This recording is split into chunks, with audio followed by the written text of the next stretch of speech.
Cacat logika Bani Kadrun yang menyebarkan narasi BBM bisa gratis dengan tegaknya khilafah. Mereka melancarkan narasi-narasi bahwa kalau negara ini menjadi negara khilafah, maka BBM bisa gratis untuk masyarakat Indonesia. Bahkan kalau negara menggratiskan BBM, khalifah menggratiskan BBM, karena menurut istiadat pandangan khalifah yang paling maslahat itu adalah BBM digratiskan, maka gratisnya BBM itu berlaku bagi seorang muslim maupun ahlu zimah non muslim. Sekarang ini kalau mau dilakukan, Pak Jokowi kalau mau bisa saja melakukan itu. Cuma konsekuensinya ada juga gitu. Kalau BBM digratiskan, maka hal-hal lain yang menjadi prioritas anggaran pembangunan di Indonesia itu juga harus diambil anggarannya gitu. BBM sih gratis, tapi kalau orang jadi susah kemana-mana, orang pendidikan sekolahnya nggak ada, di kesehatan rumah sakitnya nggak ada, terus mau ngapain? Mau minum BBM? Kenaikan harga BBM memang menjadi tantangan sendiri baik bagi masyarakat maupun pemerintah. Bagi masyarakat kita, ini memang menjadi kebijakan yang cukup memberatkan bagi kehidupan masyarakat kita yang baru mulai bangkit dari keterpurukan akibat pandemi yang melanda selama hampir 3 tahun lamanya. Dan bagi pemerintah, ini juga merupakan situasi yang tidak mudah dalam menyelamatkan negara di tengah krisis dan ketidakstabilan ekonomi yang tengah melanda dunia. Penolakan dan ketidaksetujuan masyarakat terhadap kebijakan pemerintah memang sah-sah saja dilakukan dan disuarakan oleh masyarakat kita. Namun kita sebagai bangsa Indonesia juga harus selalu waspada dan tidak boleh lengah dengan gerakan-gerakan kaum pengasong khilafah yang mulai memanfaatkan situasi ini untuk melemahkan posisi negara. Kita tidak boleh menutup mata atas propaganda mereka para pengasong khilafah yang mulai menyudutkan sistem negara kita menjadi penyebab atas keterpurukan ekonomi yang tengah melanda. Propaganda busuk mereka para pengasong khilafah kini semakin jelas dengan mencoba menarasikan bahwa kenaikan harga BBM tidak akan terjadi seandainya negeri ini bersistem khilafah. Bahkan mereka dengan percaya dirinya mengatakan, seandainya negeri ini bersistem khilafah, maka BBM akan bisa dinikmati dengan gratis oleh masyarakat kita. Karena sang khalifah tentu tidak akan membiarkan umatnya sengsara akibat semakin tingginya harga-harga yang menjadi kebutuhan hidup mereka. Hal ini tentu menjadi cacat logika atas narasi mereka yang menyebarkan propaganda bahwa BBM bisa dinikmati secara gratis oleh masyarakat kita dengan tegaknya khilafah. Mari kita kuliti semuanya. Si Tonggos Kozinudin sang pentolan ormas terlarang pengasong khilafah HTI gencar menyebarkan narasi melalui akun YouTube maupun melalui artikel-artikelnya dengan menjabarkan beberapa alasan kenapa jika khilafah tegak di Nusantara, sang khalifah mampu menggratiskan BBM untuk dinikmati oleh rakyatnya. Yang pertama, si Tonggos Kozinudin menuding pemerintah lebih banyak impor BBM dari luar negeri daripada memperbanyak produksi dalam negeri yang tentu harganya akan lebih terjangkau daripada impor dari luar negeri. Menurut dia, jika pemerintah memang sungguh berniat mensejahterakan bangsa Indonesia, maka pemerintah harus memanfaatkan semua potensi yang ada, sehingga kebutuhan BBM dalam negeri bisa terpenuhi dengan produksi dalam negeri sendiri, tanpa harus mengimpor lagi dari luar negeri. Tentu harga minyak ya, yang bahan bakunya dari ngebor sendiri berbeda dengan harga minyak yang bahan bakunya dari impor. Ya itu kan nggak bicara detail gitu. Kalau diambil dari bumi kita, bener, memang itu yang terjadi. Tapi secara kebutuhan nasional untuk memenuhi semua kebutuhan masyarakat se-Indonesia itu nggak cukup hanya dari tanah kita gitu. Narasi yang sungguh cacat logika jika mengatakan BBM bisa gratis dinikmati masyarakat kita dengan tegaknya khilafah. Arab Saudi yang merupakan ladang minyak terbesar di dunia saja, yang penduduknya tidak lebih dari 35 juta jiwa, tidak berani menggratiskan BBM mereka kepada rakyatnya. Energi minyak adalah energi yang tidak bisa diperbarukan. Konsekuensi menggratiskan BBM kepada rakyat akan menjadikan konsumsi yang ugal-ugalan terhadap energi yang tidak bisa diperbarukan tersebut. Dan Arab Saudi pun menyadari itu. Jika Arab Saudi yang mempunyai sumber minyak terbesar di dunia dan dengan jumlah penduduk yang tidak seberapa saja tidak berani menggratiskan BBM kepada rakyatnya, bagaimana dengan Indonesia yang penduduknya 10 kali lipat dari penduduk Arab Saudi? Dari sini saja narasi si Tonggos Kozinudin jika khalifah tegak di Nusantara BBM akan gratis dinikmati rakyatnya sudah mengandung unsur yang sangat cacat logika. Belum lagi narasi lainnya yang dipropagandakan si Tonggos Kozinudin ini.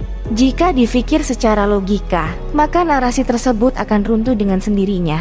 Dari sini, kita tahu bahwa narasi yang dibangun kaum pengasong khilafah tersebut hanyalah sebuah propaganda busuk untuk membakar amarah rakyat Indonesia, sehingga mereka pun bisa mengambil keuntungan atas guncangnya kedamaian di negeri kita tercinta.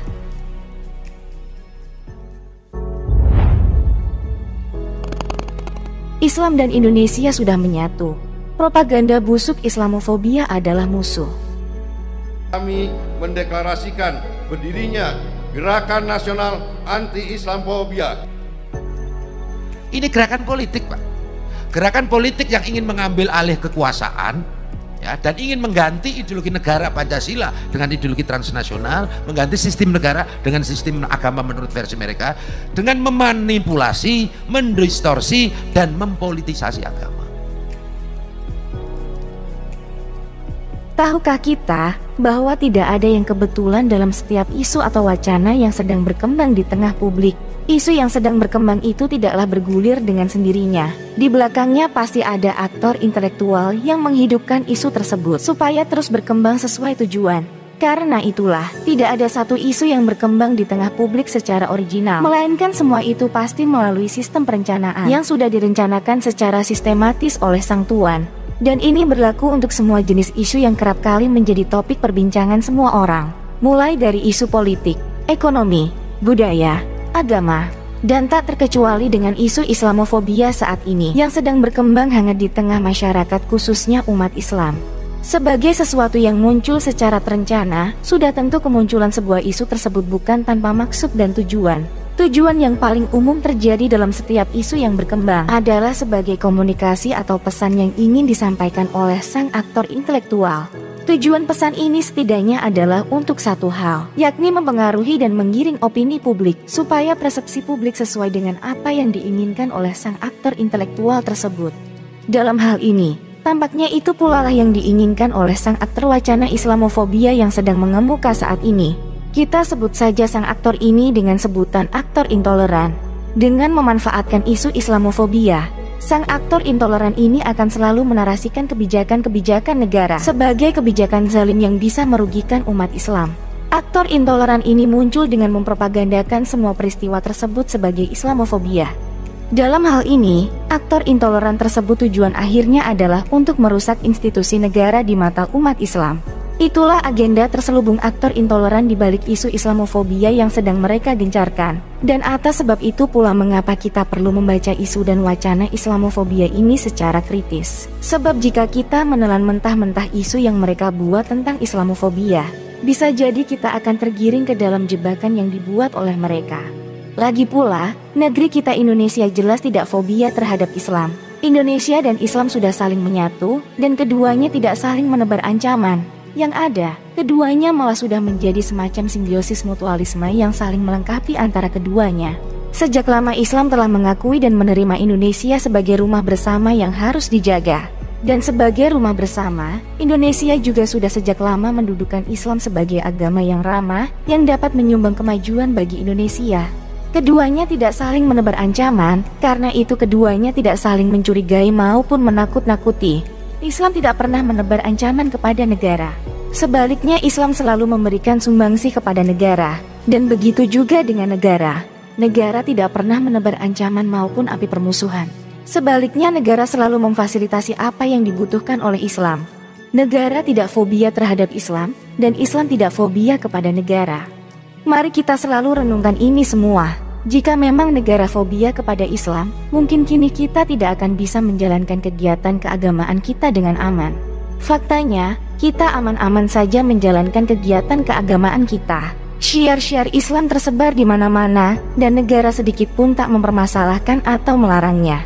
Tidak ada Islamofobia oleh negara. Sebaliknya, negara selalu mengayomi dan melayani Islam. Wacana kriminalisasi umat Islam yang sering dibungkus dengan isu Islamofobia tak lebih dari sekedar propaganda kaum intoleran untuk membenturkan Islam dan negara.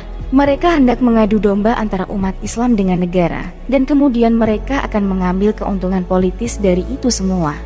Sekali lagi, inilah agenda terselubung kaum intoleran, kaum perusak Bani Kadrun. Mereka itu licik sekaligus picik. Jangan sampai kita termakan oleh propaganda busuk kaum intoleran ini. Indonesia tidak memusuhi Islam, Islam juga tidak memusuhi Indonesia. Mari kita jaga semua ini dalam ikatan tali temali yang kokoh. Dan jangan sampai terputus akibat propaganda busuk kaum intoleran Bani Kadrun yang bodoh.